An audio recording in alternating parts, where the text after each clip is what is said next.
Hi viewers, இன்னைக்கு நம்ம சேனல்ல சப்பாத்தி சைட் டிஷ் சீரிஸ் தான் பார்க்க போறோம். நார்த் இந்தியன் ஸ்பெஷல் ராஜ்மா வச்சு ஒரு சப்ஜி ரெசிபி தான் பார்க்க போறோம். இந்த ரெசிபி நான் ஒன் பாட் ரெசிபியா பண்ணிருக்கேன். ரொம்ப ஃப்ளேவர்ஃபுல்லா இருக்கிற இந்த ரெசிபி கண்டிப்பா ஒரு வாட்டி ட்ரை பண்ணி பாருங்க. இப்போ வாங்க பார்க்கலாம். புரோட்டீன் ரிச் ராஜ்மா சப்ஜி எப்படி பண்றதுன்னு. முதல்ல ஒரு கப் அளவுக்கு ராஜ்மா 8 மணி நேரம் போல ஊற வச்சுக்கணும். ஊற வைக்கிறதுக்கு முன்னாடி ரொம்ப சின்னதாக இருக்கும். ஊறினக்கப்புறம் கொஞ்சம் பெருசாகிடும்.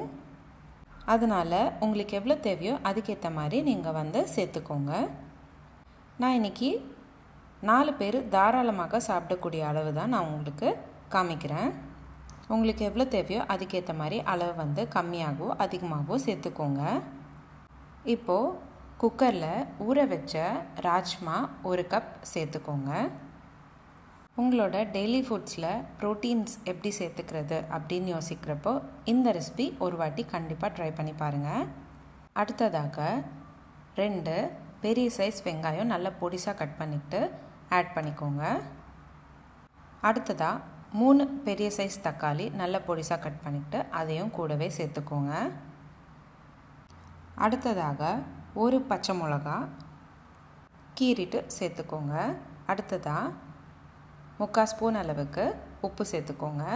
1/2 ஸ்பூன் அளவுக்கு காரத்தூள், 1/2 ஸ்பூன் அளவுக்கு மல்லித்தூள், 1/4 ஸ்பூன் அளவுக்கு மிளகுத்தூள் இதெல்லாத்தையும் சேர்த்துக்கிட்டு லாஸ்ட்டில் 1/2 ஸ்பூன் அளவுக்கு கரம் மசாலா கூட சேர்த்துக்கோங்க.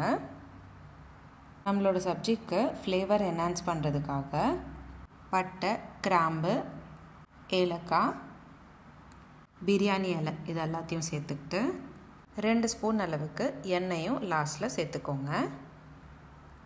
அடுத்ததாக இந்த சப்ஜிக்கு தேவையான தண்ணி சேர்த்துக்கணும்.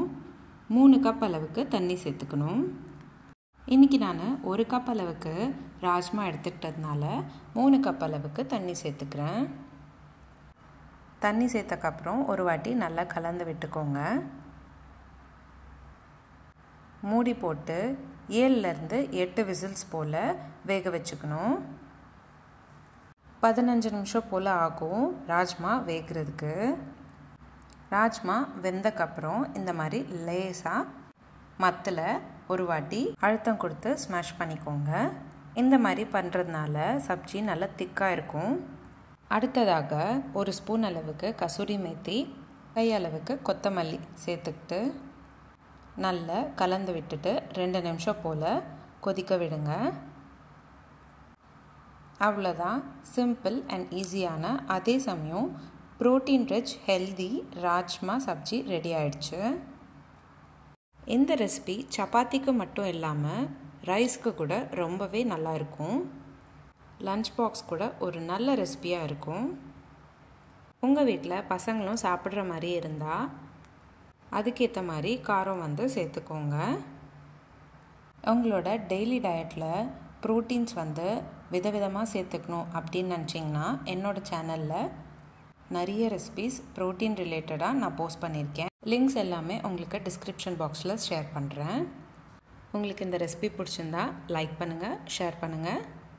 இதே மாதிரி டெய்லி ஒரு ரெசிபி பார்க்குறதுக்கு என்னோடய சேனல் சப்ஸ்கிரைப் பண்ணிக்கோங்க. நம்மளோட சேனலில் இந்த மாதிரி நிறைய சீரீஸ் போஸ்ட் பண்ணியிருக்கோம். Healthy ice cream series, healthy pasta series, healthy breakfast series, healthy laddu series, kootu series, kuzhambu series, தயிர் pachadi series, Andhra pachadi series, healthy dessert series, healthy starter சீரீஸ்னு பலவிதமான ரெசிபீஸ் நம்மளோட சேனலில் போஸ்ட் பண்ணியிருக்கோம். லிங்க்ஸ் எல்லாமே உங்களுக்கு டிஸ்கிரிப்ஷன் பாக்ஸில் ஷேர் பண்ணுறேன். செக் பண்ணி பாருங்கள். மீண்டும் சந்திப்போம் ஒரு சுவையான ரெசிபியுடன். தேங்க்யூ.